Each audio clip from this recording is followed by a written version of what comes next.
Bonjour, bienvenue à ce nouveau numéro de Parcours d'entreprise. Alors aujourd'hui, nous sommes à une réunion organisée par le Défenseur des droits avec Didier Fontana et Catherine Tripon. Donc Didier Fontana, ça vous le suivez très souvent sur notre antenne. On va commencer avec Didier. Didier, comment tu vis les choses? Comment tu vois, tu perçois justement ce baromètre? Ce baromètre, je le perçois comme quelque chose d'utile parce qu'il permet d'apprécier une évolution. Moi, je le vois dans ce sens-là. Maintenant, sur le fond, j'ai eu l'occasion de l'exprimer ce matin, je suis très circonspect entre les réponses qui peuvent être faites aux différents sondages et puis la réalité des choses. Donc, ça ne veut pas dire que ça ne sert à rien. J'ai dit le contraire en entrée et je le maintiens. Ça donne un éclairage, ça donne la possibilité d'apprécier une évolution. Il ne faut surtout pas considérer que c'est l'exacte réalité des choses et que tout va bien dans le meilleur des mondes.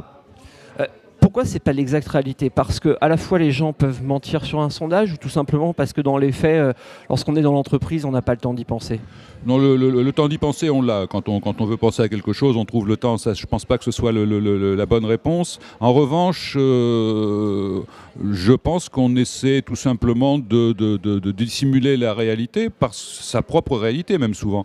Parce que je l'ai évoqué aussi ce matin dans ma réponse, c'est plus à la mode quoi, de faire dans la discrimination. Plus personne ne va oser s'en prendre aux handicapés ou aux homosexuels.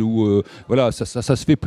Alors, dans ce sens-là, c'est un progrès, c'est au moins ça. Mais en contrepartie, l'adversaire, et mon interlocuteur précédent était en train de le dire, l'adversaire devient plus sournois et il est plus difficile à cerner et par conséquent plus difficile à combattre. Moi, je ne rencontre pas de gens, effectivement, dans ma vie professionnelle qui me disent le handicap, franchement, il y en a marre, quoi. Et pourtant. Si, quand on blague ensemble. Oui, c'est cela, oui. Mais justement, est-ce que c'est pas aussi potentiellement, à force de dire on empêche la discrimination, finalement il y a du politiquement correct, est-ce qu'on bloque pas aussi certaines personnes qui pourraient avoir envie d'en blaguer, envie de, finalement, avec humour, présenter les choses? Et ce qui dédramatise, qui rend finalement accessible. Enfin, je veux dire, je peux me moquer de quelqu'un, je peux me moquer de toi. Oui, mais je pense qu'on fait assez bien la part des choses. Les gens qui pratiquent l'humour se reconnaissent. Il y a rarement de confusion possible entre celui qui se paye votre tête, pour être poli, et puis celui qui réagit de manière discriminatoire ou négative, on va dire, avec tous les stéréotypes que l'on connaît. Il n'y a pas de confusion possible. On fait très bien la différence, même quand on est handicapé. J'ai un aspect que je n'ai pas abordé ce matin parce que je n'avais pas forcément le temps, mais je sais qu'on va arriver aux 6% très rapidement dans la fonction publique, et notamment dans la fonction publique d'État. Pour autant, 6%, 6% de quoi, j'allais dire on n'a pas de lisibilité sur les 6% en question. Est-ce que ce sont des coiffeurs allergiques à la teinture, des boulangers allergiques à la farine, ou des paraplégiques ou des aveugles? À une époque, on pouvait, avec l'ancienne loi, ça je l'ai évoqué, apprécier la gravité du handicap et s'assurer en termes de recrutement qu'il y avait une espèce de répartition, on va dire, des recrutements. Maintenant, on ne sait pas. On nous dit on a recruté 6% de personnes handicapées, mais quel handicap? Moi, je constate dans mon boulot à Bercy que les recrutements sont en augmentation très importante. La DGFiP va recruter cette année près de 300 personnes handicapées. Et dans le même temps, les demandes d'aménagement de postes et de prestations ne croissent pas, en tout cas pas dans la même proportion. Donc je pense qu'on est en train de recruter des gens dont le leitmotiv, quand on les interviewe, quand on leur demande pourquoi ils postulent, des gens qui sont... prennent la peine de dire tout de suite, moi je suis handicapé mais j'ai besoin de rien. Et moi je me méfie beaucoup du handicapé qui a besoin de rien. Ça peut être aussi un handicapé qui a besoin de passer le concours par exemple, dans ce cas-là. Tout à fait. Catherine Tripon, il y a quelque chose qui m'a... Alors, pour vous présenter, c'est vrai qu'on n'a pas l'habitude, pour le coup, de vous avoir sur notre antenne. Vous êtes, ce matin, un peu la représentante de tout ce qui est homosexualité. Enfin, je ne sais pas si je le présente bien. En tout cas, j'essaie de caricaturer peut-être un peu la chose. Mais il y a quelque chose qui m'a choqué dans ce qui a été présenté. C'est-à-dire que dans le monde du handicap, en fait, c'est est-ce qu'on l'accepte, est-ce qu'on ne l'accepte pas.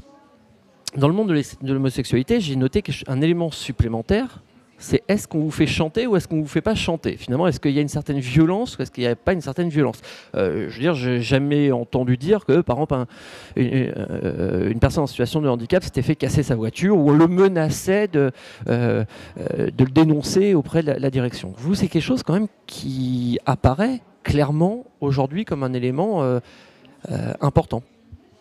Ce qui est vrai sur cette discrimination qui est particulière parce qu'elle relève d'abord de l'intime et c'est contrairement à ce que l'on peut dire, il y a toujours une empathie de plus en plus aujourd'hui sur un certain nombre de critères sur les questions d'orientation sexuelle, identité de genre. Ils sont quand même pas tout à fait normaux. Donc on n'a pas le sentiment de discriminer quand on tient des propos. Aujourd'hui, plus personne ne s'autoriserait à tenir des propos racistes, antisémites, véritablement de façon publique. Des propos homophobes, oui. Et parce que la violence, elle est souvent, elle peut être physique, mais elle est un peu pas fréquemment physique, mais souvent verbale. Et la violence verbale, c'est une violence effectivement qui est très forte et qui est très puissante. Et on s'autorise effectivement des propos dénigrants, insultants vis-à-vis d'homosexuels, tout comme les femmes souvent. La grande tradition, on n'est pas des PD, on n'est pas des bonnes femmes, sont des propos qui peuvent peut-être rire à un instant T, mais quand c'est récurrent, c'est le cas. Et aujourd'hui, je me dis que je suis pas tellement choquée de ça parce que quelque part on a un peu l'habitude. Tous les ans, on voit effectivement des attaques très fortes et violentes contre des homosexuels aux périodes des marches, des gay pride, des marches des fiertés, parce que on radicalise des comportements et que les gens effectivement sont très gênés, mais très gênés parce qu'il y a maintenant une acceptation des homosexuels et des lesbiennes. Transsexuels, enfin transgenres et transsexuels, c'est encore un peu compliqué, c'est encore un peu long, ça va venir. Mais sur homosexuels et lesbiennes, quand vous avez aujourd'hui 68% des Français qui sont pour l'adoption, pour le mariage, pardon, et 54% pour l'adoption pour les couples de même sexe, c'est plus tellement un sujet. Je rappelle que la peine de mort, il y avait 48% qui étaient contre la peine de mort quand la peine de mort était votée. Donc voter aujourd'hui une loi qui étend le mariage et l'adoption couple de même sexe, ce n'est plus un sujet pour l'opinion publique.